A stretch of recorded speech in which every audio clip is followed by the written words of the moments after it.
Okay, Michael Bentham, writer director of Disclosure. Congratulations on the film. But before we get onto the film, let us talk about something that's more important than the film, and that is the film's poster.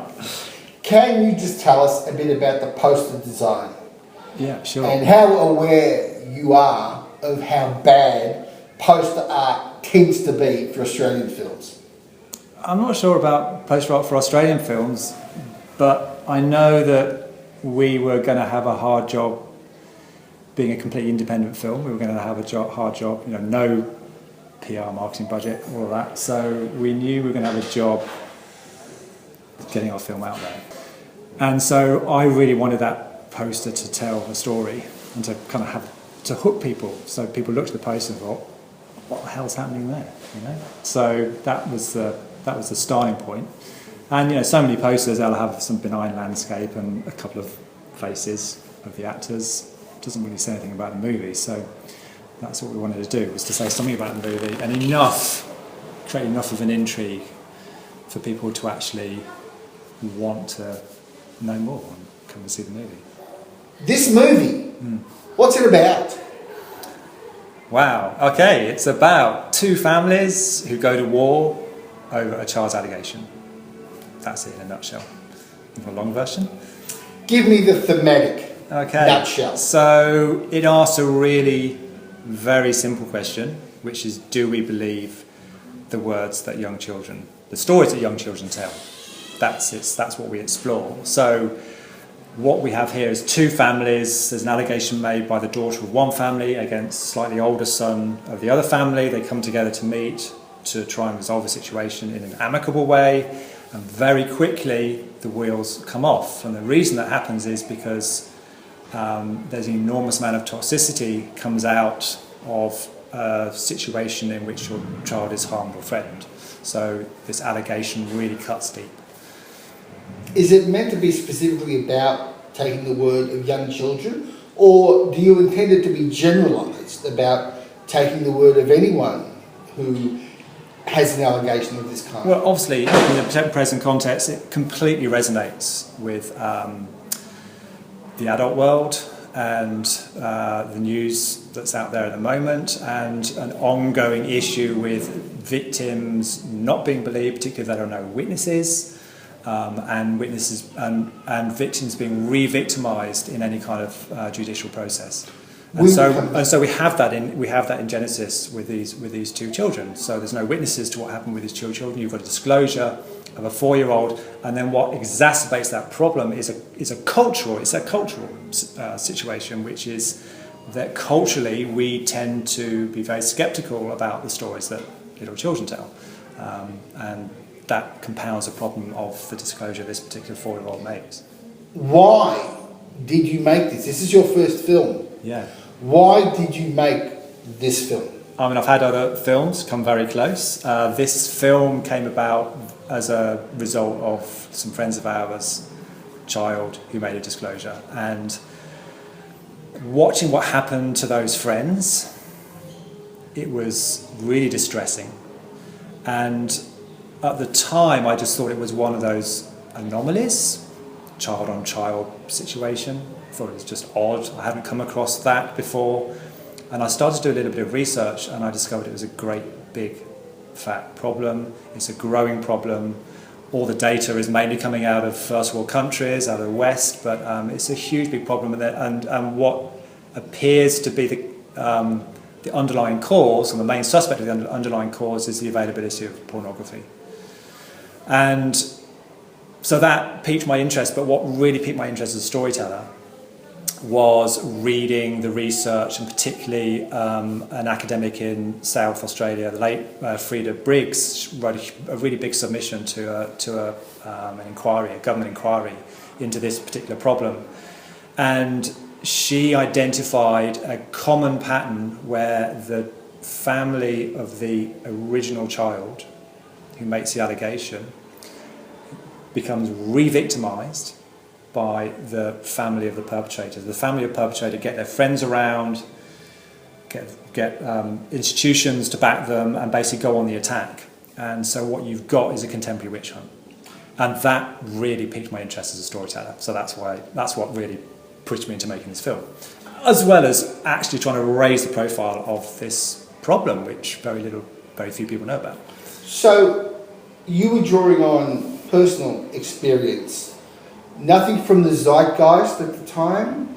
No, I mean, obviously it resonates. But you weren't drawing deliberately, you weren't... No. Okay, so it wasn't, the zeitgeist wasn't informing No, it was that very specific case. It was them realising it was a big problem, and then certainly the idea of the witch hunt, how a witch hunt starts from a disclosure like that, and how it can grow into a community witch hunt, which forces people, the family of the original victim, to actually leave the community. I thought that, as a, you know, from a storytelling perspective, was incredibly dramatic, and yeah, just intriguing. Best case scenario, what impact would you like this little film to ultimately have? On the particular issue, I would love it. I would love it if the conversation goes out into community that this problem is sitting underneath the radar. That the kinds of recommendations that someone like Frida Briggs made, which were completely ignored after her submission, if those kind of recommendations are taken up, and that would be a huge result. Such as what? You want policy change from this? Policy change, yeah. So the central one is make it more difficult. Parents are always talking about this, like, okay, we've got to put parental protections on our computers. It's a bloody nightmare, and the goalposts keep moving, and so the onus is completely on the parents to make their children safe using computers. It should be the other way around, and this is what Frida Briggs said. Frida Briggs is working within a university. She said, if I type in this word into a computer, the firewalls of this university absolutely prevent me from seeing anything like pornography. It's very easy to put those gates in. And so what the policy change needs to be, it needs to be people who want to watch pornography, that's fine, but they need to opt in. Yeah, it shouldn't be the onus on the parents to opt out to stop their children seeing that stuff. How much research did you do for this film? A lot. Okay. Yeah. That's all I need to know. Because just a lot of reading, because when I realised it was a big problem, of course, I think Frida Briggs was probably the first person I looked at.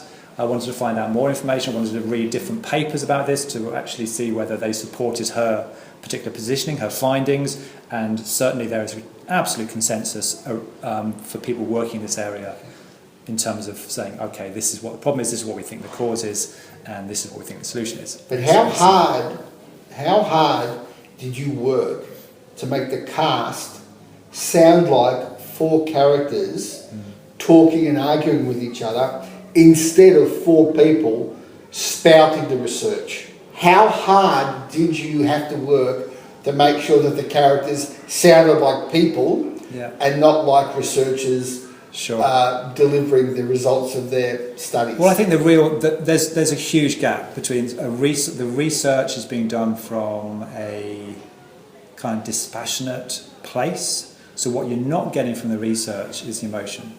You're not getting a sense of what it feels like to have a child make a disclosure like that. You're not getting from the research what it feels like to have someone make an allegation against your child.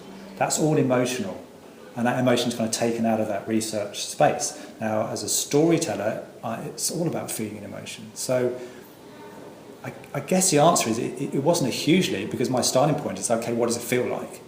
And that's where it departs straight away from the research. So when you start to construct characters, what you want is you want to emotionalise and personalise the experience, and that's what writing that story is all about. So, well, you've got a great ensemble here, and the performances are pretty top notch.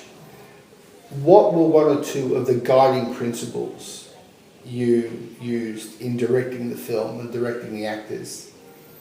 Guiding principles, right. That's a tricky one. I should probably talk a little bit about aesthetic, unless you're going to ask about that later. But what we knew from very early on, so I was working with my cinematographer, Mark Carey, we were going to construct the film from these very long-held developing shots. And what that does for an actor, I mean, it puts a lot of pressure on the actor in terms of they have to perform for, it's more like a stage performance. They have to perform for 7 minutes or more. Some of those takes 7 to 8 minutes long, and it's very dialogue heavy, so there's an awful lot of dialogue they have to carry and deliver. But it also enables an actor to really cook a performance over quite a long period of time. And all of these 4 actors, they've got a lot of stage experience, and they've also got a lot of screen experience, and that really helped. It helped them blossom in that particular kind of time frame. I guess another insight would be that I really wanted some decent rehearsal time, which again can be very unusual for this kind of production, particularly under those kind of financial restraints. And we had 2 whole days. Yeah, 2 whole days. So we sat, the 5 of us, for 2 days and really, really worked that script and really worked out the mise en scène before we ever turned over. So we could really plan those shots in advance, and actually a lot of development took place, particularly with the character of Beck, played by Geraldine Hakewell. When she started out, she was very much an antagonist, and I think my worry was, as I started to develop the story, was she was starting to feel a little bit like a straw person, and I wanted her to feel, to have more sympathy for her. I wanted her to be a more empathetic character. So she went through a really quite big development, and Geraldine was key to that. And she was bringing a lot of her own experience, her own knowledge, her own worldview into that space, and we did quite a lot of rewriting of dialogue for Beck, and I think that character really turned into something extraordinary by the time we filmed and edited the film. Did you approach the cast, or did you audition? No, approached them. So there was a short film called Tomorrow, Tomorrow and Tomorrow, which I was aware of, and I had seen Matilda Ridgway. She's got a lead role in that part, and Martin Winter also has a part in that short film. And at that time, I sort of had an idea of a possible cast, but I had no idea who I wanted to play Emily. And when I saw that short film and I saw Matilda, I thought she would be perfect, and that was a starting point. And then Sunday Emerson Gullifer, who was the director of that film, brought her on board as a casting director, and she got me meeting with Martin Winter, and we chatted for about an hour. He wanted to know all about the script. He read the script. We chatted. At the end of that conversation, he went, "I'm on board." He was the one that recommended Geraldine. And so I went to meet Geraldine. We had a bit of a chat. We did do a camera test with Tom Wren, who plays the politician, and that was just extraordinary. So that was just seeing a kind of masterclass in improvisation from Geraldine Hakewell, and that was it. And I think this is really important about those four actors, is that they all had worked with each other and they all know each other. And so that knowledge, that friendship, that connection, which is part of the story of those 4 characters, they came with that already in place. And I think you feel that, you sense that in the film, that these 4 people, they already have a backstory with each other. So in reality. When did you write this? 2017. Okay. And we turned over January 2018. And how long did the shoot take? 3 weeks. 3 weeks. So super, super tight. So you say that you conceived the film from personal experience, and that you weren't really drawing on the zeitgeist of what was happening. Now, as we find ourselves at this time, the film is just speaking to exactly what's going on. Yeah. The issues of allegations and reputational damage and who to believe and who not to believe and so on. How do you feel that your little film happens, because coincidentally, to now be addressing these larger themes right now? I mean, it does seem to be really it's touching on it's resonating with a very specific thing that's happening in Australian politics at the moment. but actually this story is a recurring story, and it keeps coming up. It keeps coming up in Australia, and so in a way, when I was writing it, I knew it was resonating with the adult scenarios and all sorts of problems with particularly women fighting cases of rape or whatever it is, sexual assault, and being re-victimised in a judicial setting, not being, all the arguments being used against disclosures, saying, there were no witnesses, all of that stuff, it's all there, and it's all happening at this childhood level, and it's, really, so that, I knew that resonance was there when I was writing it, and obviously at the moment it's... Right now? Yeah, right now. Right now, as we speak, there are women marches all over the country where the name Christian Porter is absolute poison. Yeah. He's been cleared of any charges. The allegations against him are untestable. He is an innocent person, yet there are presumably hundreds of thousands of people wanting his head.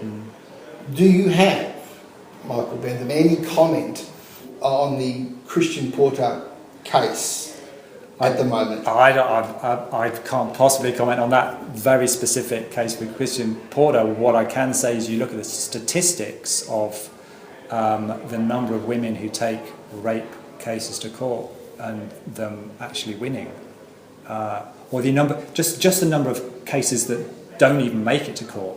The statistics are shocking.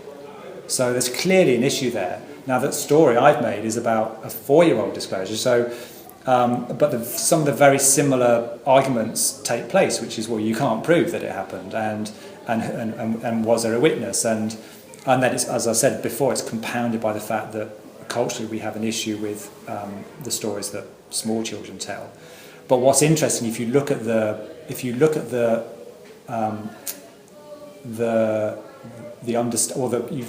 position that child psychologists and child psychologists take with reference to small children making disclosures around sexual assault, there's really a consensus, which is if a 4-year-old makes a disclosure using that kind of very specific language about something that happened to them, it happened. It happened. Don't have any doubts, because they don't have the knowledge to be able to construct a story like that. So that's their position, and if you then extrapolate that out to the adult world, draw your own conclusions. Can you just tell me a bit about making a film like this? You have no distributor, you have no deal in place when you make the film. That's correct? Yeah. Can you tell me what your mindset is when you're making the film, knowing that it's possible that no one might see this? But were you confident when you were making the film that it would find platforms? That's a really good question. I think when I made it, I was more confident. I was confident that we were taking some big risks in the way we shot it. I was confident about the story. When the 4 actors came on board, I thought, wow, this has potential to be a really extraordinary film we're going to make together. So I was confident that we would, once we'd made the film, if we pulled the film off, that we would be able to get into significant festivals and get people to watch it. And I was wrong. I have to say I was wrong. So that's been one of the really big learning curves for me, was to have a finished film. We did some test screenings. The response from the audience was extraordinary. Could we get anyone to watch that film? No. Really problematic. So we had no support. We were given there was nothing. We had no leverage to work with. So we ended up cold submitting to festivals, which you've probably had other people you've interviewed telling you what a lottery that is. Because you've now got thousands and thousands of digital features being submitted to to the top festivals, you know, with the best will in the world. Are they seriously going to sit down and watch Words movies? Wow. So we were not even getting replies and responses to cold submissions, and so then I started to get really downhearted and thinking, wow, this, you know, I think we've got a really extraordinary film. How do we get anyone to watch it? And we owe everything in terms of this film starting a life to the programmer at Palm Springs, Jane Schoettle. Now, Jane Schoettle, until very recently, was a top programmer at Toronto Film Festival, and Jane's whole raison d'etre, if you like, as a programmer was finding hidden gems. That was what she was about. So she saw the title of our film on some long list or something, because we had cold submitted, so we weren't part of any kind of pre-selection. And she, being Jane Schoettle, she saw that title and she went, "What's that film? I want to see it."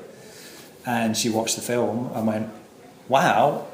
Invited it to have its world premiere at Palm Springs, and that's what started the ball rolling. Now, if Jane Schoettle hadn't seen our title on a long list, we may well still be trying to get anyone to see it at this point. And I think that's just, that was sobering, just how difficult it is to get anyone to even look at your film, never mind about giving it a life. In a nutshell, can you tell us just about the life the film has had since then?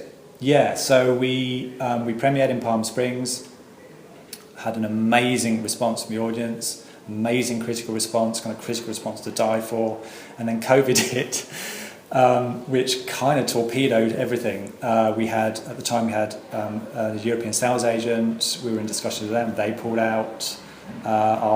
We got an American distributor, and we were talking about theatrical release in the North American autumn, and building the film through the North American festivals, possibly finishing at Hamptons and launching the theatrical release from Hamptons. That all went. So our American distributor just went straight to VOD in June, way earlier than was planned, and then everything kind of went quiet while we watched the whole world, certainly the cinematic world across the globe, just go up in flames because of COVID. And so now in Australia we have this window of opportunity, and it is an extraordinary moment because we've got the American studio films being held back, so there's a lot more Australian content going into the theatres. That's given us a little bit of an opportunity to have a limited theatrical release, which is amazing, and we've now got interest from UK distributors. How did you get traction in Australia?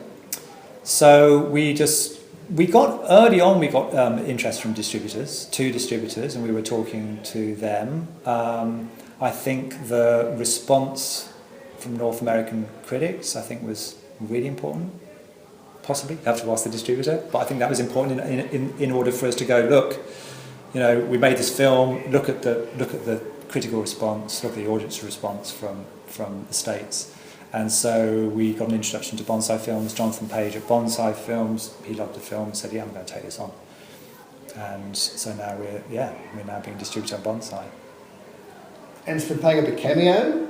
So we opened at Cameo and had an amazing advance screening. So we filled 2 cinemas here for the advance screening, and we had slightly staggered Q&A.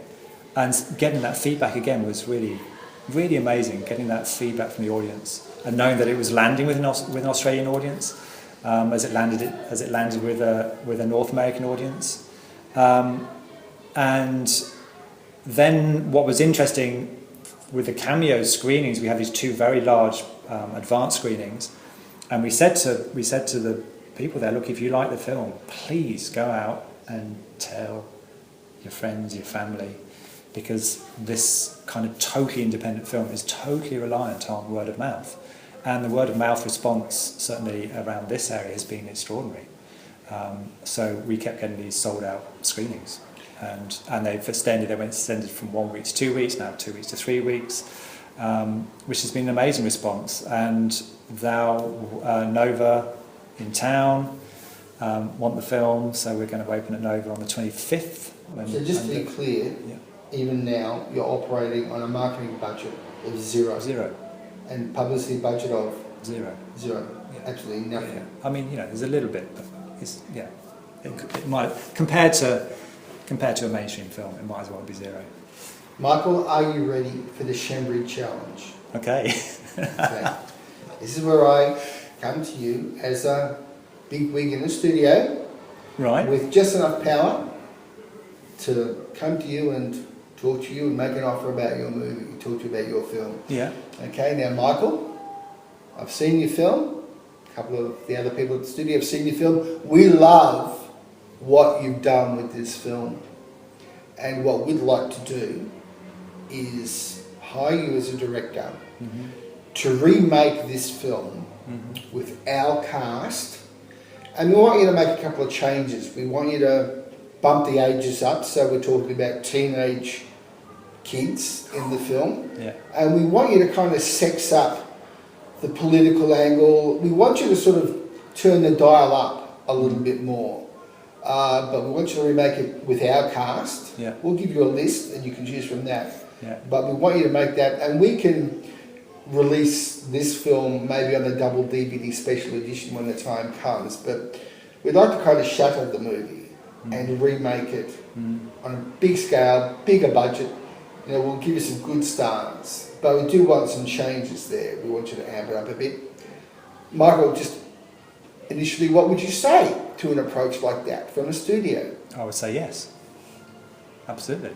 I've made the film I want to make. If they want to make it into, want to interpret that in some other, with a twist in it of some kind, that's absolutely great. What I want to do is make my next project, and if that, I assume they will pay me a decent fee, and if that means I can start developing... We will pay you a decent fee, absolutely, yes. then if that's then I'll start developing my next project with that fee. So, yeah, without hesitation, yes. I mean, when you said the teenagers, that there was a moment there I thought, oh, okay,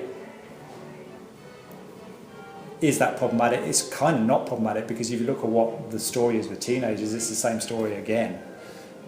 This is why this story, I think it's so, with the small children, it's so important to tell. The same thing's happening in the teenage world, and so I wouldn't see that as sitting in conflict with the main thrust of the themes of the story. So absolutely yes.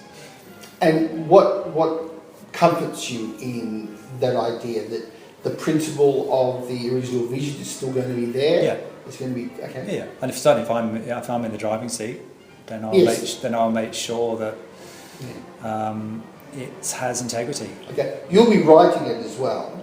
Yeah. You'll be writing the new version as well. You'll be getting notes from us. Yeah. Because we want certain things in this thing that's going to get a big audience. Yeah. You'll be writing it, but you'll be getting notes from us. You're okay with that? Yeah. That's fine. Okay. Do I get final edit?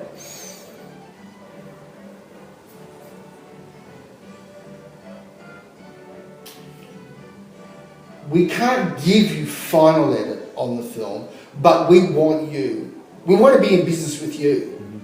So we want to make sure you're happy, but we also want to make sure that you make us happy. Yeah. We basically want to be on the same page about the kind of film that we want. And we do want this film. We want you to remake the film that you've made. Yeah. But we've got some great ideas in there that we just want you to dial it up to 11. Make it a bit more appealing to a big audience. Play up certain aspects. Keep them as you've made these points, and those points will still be in there. Yeah. But rather than boiling at a 5 or a 6, we want them to peak at 10 or 11. I mean, interestingly, my favourite genre is the thriller, and I think you may have seen it, and you probably picked up. There's definitely some thriller tropes sitting in the way I've constructed this story, and I think that's what does draw audience into that, that conflict space. So I would enjoy ramping up possibly some of those elements. It'd be a fun thing to do. How do you make a living? What do you do? What do I do? Yeah. That's not a rude question. No. How do you live? I do quite a lot of teaching. So I'm Film living teaching? just outside Melbourne, and I've probably been doing that for over 10 years now. So I lecture in film, and I run masterclasses, and I mentor master students, particularly in screenwriting, but I also run workshops in directing. So which is nice. It's really good to work with young people, be able to give something back in a way. I mean, making films for must be 30 years now or something. It's nice to be able to take that back. It's also really nice to keep in that loop and hear those, listen to those young ideas, and to be part of that conversation, particularly that kind of an early stage of a filmmaker's career. It just keeps you kind of sharp and Terrific. Yeah.